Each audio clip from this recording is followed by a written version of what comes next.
Hi, good morning అందరికీ. ఇది దోశ అనమాట. దోశ అంటే మామూలు కాదు, ఇది దోశలో వెరైటీ ఎర్ర బియ్యం. ఇది అక్కడ ఆర్గానిక్ స్టోర్ ఉంది. ఇవి డ్రై ఫ్రూట్స్ అన్నీ తెచ్చుకుంటాం అనమాట. కార్తికేయ అక్కడి నుంచి ఎర్ర బియ్యం, బ్లాక్ బియ్యం కొనుక్కున్నాను.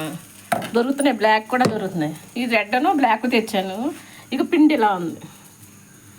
పిండి మామూలే కదా మనకంటే. ఇది ఈరోజు కొబ్బరి చట్నీ, కొబ్బరి పుదీనా, ఇది పుదీనా వేయలేదు, కొత్తిమీర వేసాం. ఇది మామూలు మనకి అల్లం చట్నీ. ఇది రెడ్, అది ఇలా ఉంటుంది. మామూలు దోశలాగే ఉంటుంది కానీ కొంచెం హెల్తీ అనమాట. కొంచెం పెట్టి చాలా హెల్తీ. ఎర్రబియ్యం అన్నం తినట్లేదు కదా అని తెచ్చుకుని ఇలా చేసుకున్నాం. ఇంకొక రోజు నల్ల బియ్యం కూడా చేస్తాను. అది ఇంకా బీట్రూట్ కలర్లో ఉంటుంది అనమాట.